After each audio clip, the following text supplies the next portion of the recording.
High everyone, सबैजनाहरूलाई नमस्ते। So mummy र म आज चाहिँ बनाउँदैछु। के बनाउँदैछु भन्दाखेरि तपाईँहरू हेर्दै गर्नुहोला। अनि मम्मीले चाहिँ यहाँ चाहिँ के को सब्जी बनाउँदैछ भने चाहिँ आज चाहिँ भैँसीको मासुको सब्जी बनाउँदैछ हो। अनि तेलहरू गरम भइसकेको थियो। सो यहाँ चाहिँ मम्मीले प्याज अदरक लसुनलाई चाहिँ मजाले फ्राई गर्नु हुँदैछ। अनि यहाँ चाहिँ टमाटरहरू पनि काटिसकेको थियो। सो आजको मिनी ब्लगमा तपाईहरूलाई मन परेछ भने लाइक गरिदिनु, सब्सक्राइब गरिदिनु मेरो च्यानललाई। सानो मिनी ब्लग बनाउँदैछु हो। मौसम पनि पुरा क्लाउडी भएको थियो आज त। अनि आज चाहिँ एकदमै जाडो के। आज हामी बस्ने ठाउँमा चाहिँ एकदमै जाडो भइरहेछ, क्लाउडी भइरहेको थियो।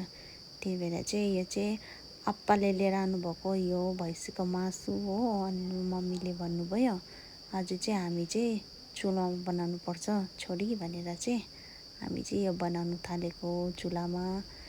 तपाईँहरूलाई कस्तो लाग्छ हेर्दै गर्नुहोला। अनि लाइक कमेन्ट पनि दिइराख्नु होला मेरो सानो मिनी ब्लगमा।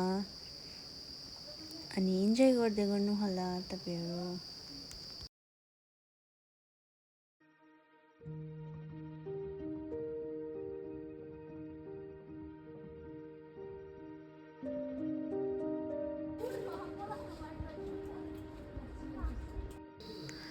तपाईँहरू पनि ट्राई गर्नुहोस् होला यसरी बनाएर। हामी जस्तै पानी झरीमा यस्तो क्लाउडी मौसमतिर एकदमै जाडो भएको छ यहाँ चाहिँ हामी बस्ने ठाउँतिर चाहिँ।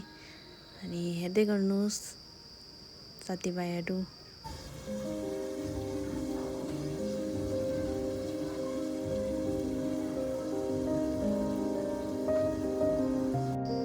फाइनली सब्जी पनि पाकिसक्यो। सब्जी चाहिँ ग्रेभी टाइपको बनाएको जाडो पर्दा। अनि आमाले चाहिँ मलाई यहाँ खाना पनि पस्किदिइसकेको थियो। अनि यहाँ हातमा पक्रेको छु अकबरे खुर्सानी, नेपालीको भुत खुर्सानी भन्छ हामीले चाहिँ यहाँ। आई होप हजुरहरूलाई यो मेरो भिडियो मन पर्यो होला। तपाईँहरू पनि यसरी मिठो मिठो खाएर मिठो मिठो पकाएर अरूहरूलाई सेयर गर्दै गर्नुहोस् है। So by.